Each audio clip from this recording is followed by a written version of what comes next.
Found that sausage roll we lost at Christmas. Well, what's Mrs. Fennell going to say when she finds out? She won't. She comes in the mornings.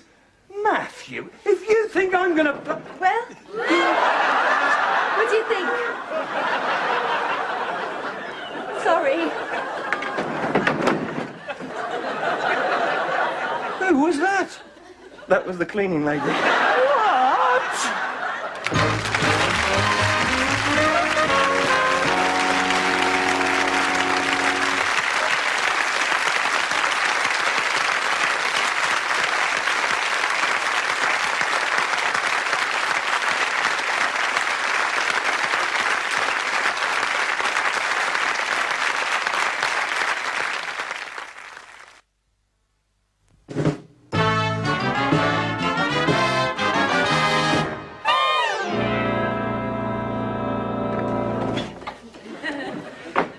What's she doing?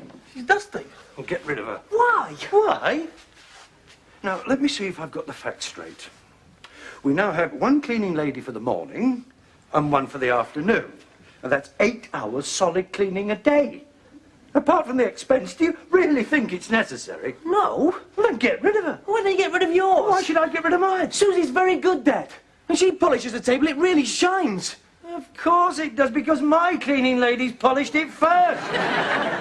And another thing, my cleaning lady wears an apron. Yeah?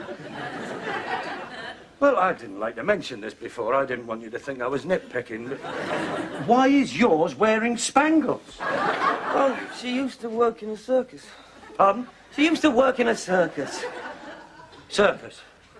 Well, she's come to the right place, isn't she? Well, we can't just get rid of her, Dad. She needs the work. Why did she leave the circus? The lion tamer was after her. The lion tamer? He was incredibly jealous. Oh, yes. She couldn't take any more. The lions were beginning to notice. Getting restless and stalking about the cage. Animals can sense that sort of thing. So she packed her trunk and said goodbye to the circus? Yeah. And you believe all that?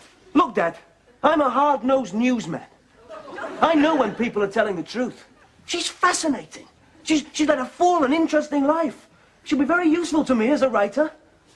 And she can juggle plates. Plates? Apart from that, she'll brighten the place up. She certainly will if she goes round in spangles. You're so gullible, Matthew. Circuses, lion tamers, juggling plates. She's obviously a compulsive liar. Well, if you won't get rid of her, I will. Susie?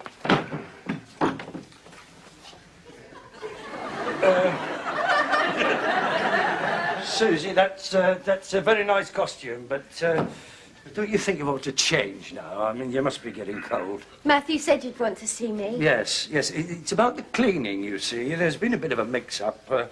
I already have a cleaning lady. Oh, you want me to go? Oh, no, it's nothing personal. Well, is she nicer than me? No, she needs the money. Well, I need the money. Yeah, but she's a widow. Well, I'm a widow. You're very young to be a widow. I know, it was a circus romance.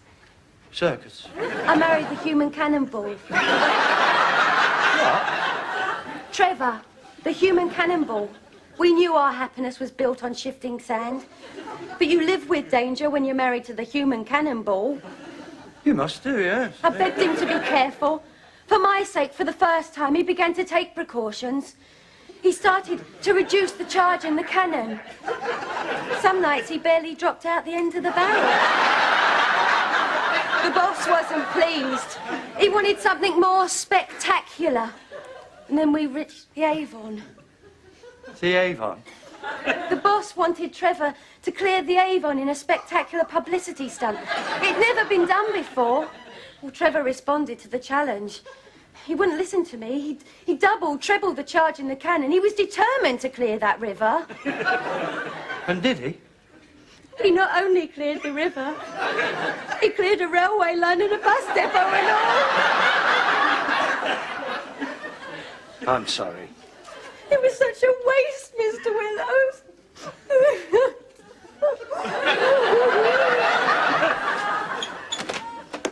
Are you a busy professional man seeking companionship? I'm sorry, mate. The position's filled. I'm not seeking a position. I'm Roberto. The lion tamer? Ah, you heard him, yeah? Yeah, Roberto the Great. But you don't want me. You want Henry. Henry, Henry the Insignificant. I'm Matthew Willows of the Mercury. Ah, you're a reporter, eh? What, a journalist? Ah, stick around. You may get a story. Yeah, I can see it now. Roberto cracks the whip. See, I've come for my woman. Oh, this gets better and better. You know, I cannot live without her. I have become passion slave. Passion slave? What a phrase. Can I use that? I cannot work. I cannot concentrate. Even the animals, they know something is wrong. Well, of course they do. They can sense these things. Last night, they saw Roberto cry. Wonderful. Last night, the lions saw Roberto cry. They could tame the beasts of the jungle, but not Susie de la Rue.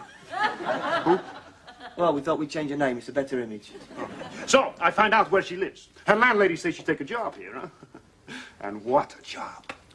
Now, where are they? Wait a minute. Let me get this down. Roberto. Now, is that Robert with an O? Can I give you some advice, Susie? Yes, Mr. Willows. See, most of us lead very ordinary lives that wouldn't warrant a column, not even a paragraph in a local paper. So we invent a world that is different, more glamorous, more exciting. Now, there's nothing wrong with that, until we confuse it with reality. What, you think I'm not telling the truth? Oh, come on, Susie. Circuses, lion tamers, juggling plates. You see, Matthew, he's very gullible. You shouldn't take advantage of him. So, listen, will you do something for me? Will you stop telling all these stories? If that's what you want, Mr. Willows.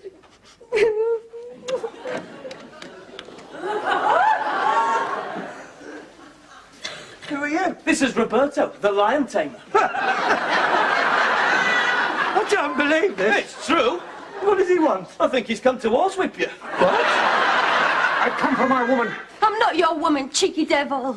Hey, you want to watch that whip? You can put someone's eye out. I know what I'm doing, my friend. With this whip, I can take his skin off a peach. That was the Grand Derby. Help! Help! Don't do that. Do you want the neighbours to hear? So, I find you at last in your love nest, huh? This isn't a love nest, she's our cleaning lady. Dressed like that. Well, she was showing us the act. She was going to get the plates when you came. Oh, well, now you will see my act. Once more, the whip flicked its venomous tongue across the room. Help! Help! Will you stop doing that? Why don't you ask your lover to protect you, huh? I'm not her lover, I only met her today. Tell him, Matthew. Roberto fixed him with the same icy stare that had quelled the king of the beasts. Look, can't we be reasonable about this? He's not reasonable, he's potty. You say that to Roberto? Hey, put that whip down. This room's not big enough. Oh, why don't you take it, my friend? Right. Not the prisoner!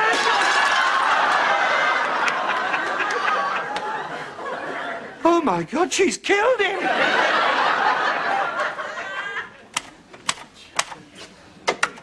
Are the neighbours still there? Yeah. 24 hours and they're still trying to see in.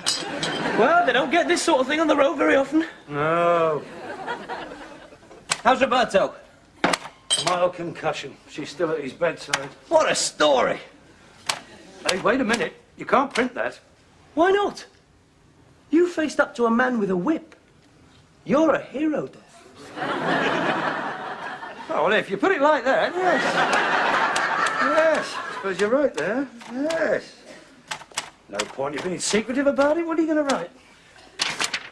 When local man, Henry Willows, 49... 49? Yeah. Make that 45. When local man, Henry Willows, 45, etc., was sitting quietly with his cleaning lady in his £60,000 house... How much?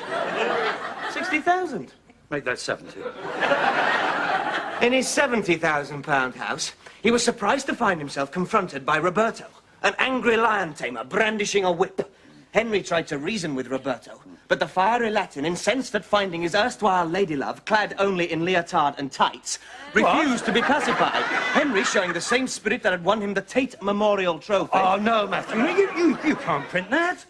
I'd never live it down. But I need the money. Why? You set out to pay Susie's wages. Oh, I see. So this is blackmail. Yeah. Get out!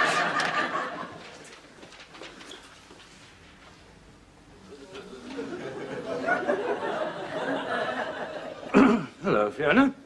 Well, apparently there was little excitement here yesterday. Look, I don't know what you heard. Nothing much, only that you fought over a circus performer with whips. You did nothing of the kind. It was all a misunderstanding. I've heard of looking for companionship, but that's ridiculous. Looks as though I'm going to need that sense of humour, Mr. Willows. Fiona, I hope you haven't got the wrong idea about me. Of course not. Silly boy.